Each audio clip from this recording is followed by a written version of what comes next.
This community update was brought to you by U Radio. In Winnipeg's North End, Community Helpers Unite, CHU, is helping provide food security and community cohesion in and outside the kitchen.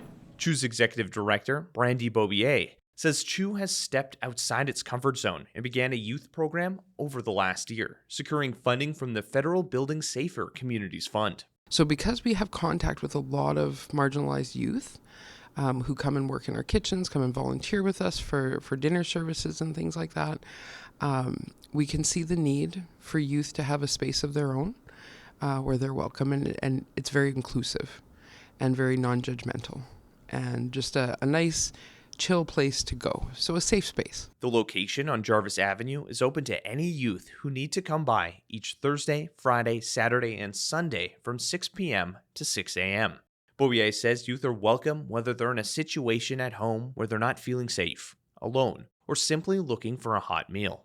The location also offers harm reduction supplies, clothing donations, and footwear. It also offers various programs, including hands-on culinary training, social enterprise projects, and other community engagement activities.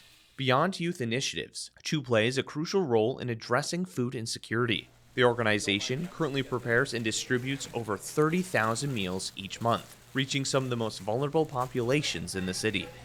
Lack or insufficient access to food can lead to friction and frustration, and outreach emergency support hampers can aid in those situations.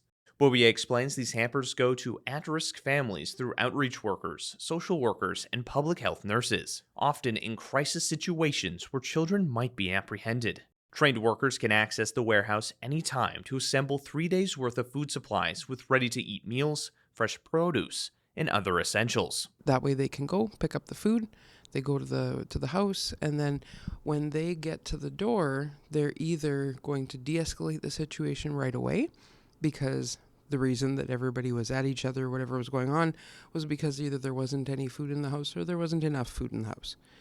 If that's not the case, that offering of food helps them to open up about what's going on and what other resources that they can then give them. A significant amount of donated and rescued food is provided to 3 major food service contracts, including the Nandinaway Mac Warming Shelter, which serves 150 residents daily. Leftover food from large-scale meal production and donations from venues like the Canada Life Centre are either rewarmed or repurposed into soups, stews, and casseroles for distribution during community walks. These walks support tent encampments and individuals on the streets, offering both food security and outreach services. Both staff and volunteers head the community kitchens CHU operates. Executive Chef James Dixon is responsible for repurposing food donations and developing the menus. With various donations coming in every day, he says he always gets to do something new and exciting. Dixon is also responsible for the administrative side of the kitchen and has brought people of diverse backgrounds and experiences onto the CHU team. We really have a huge mixing pot of people that come through here, and we employ people from all walks of life. And try and give people the chances that they deserve that they might not be able to get because maybe they haven't had a job, a solid job, or a good reference to go out into the world and help with that, right? Cheyenne is a baker at the CHU kitchen. She oversees catering and ensures baked goods are prepared.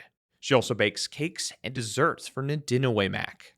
Having worked at CHU for over a year and a half, Cheyenne says her position has helped her become more community-minded. It just feels really great to be able to do good for the community when the world feels so dark sometimes. I come here and it's like a whole other environment, and it's loving and it's peaceful and everyone's so warm and welcoming, and it makes you feel so good about yourself, and they make you feel like you're wanted, like that you want to be here, and it doesn't just feel like a job. It feels like something you're really proud to do, and like I honestly look forward to coming into work every day and making a difference. Collaboration is the core of CHU's mission.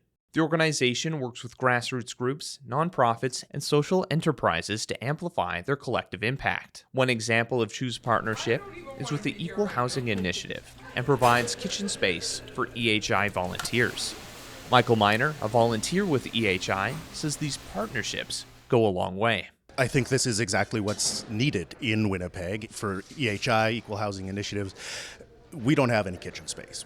There's no way that we could prepare food for that number of people without the use of this space. And it's hard. It's a tight space. It's hard to work together. Hard to find enough fridge space. All of these things are challenging.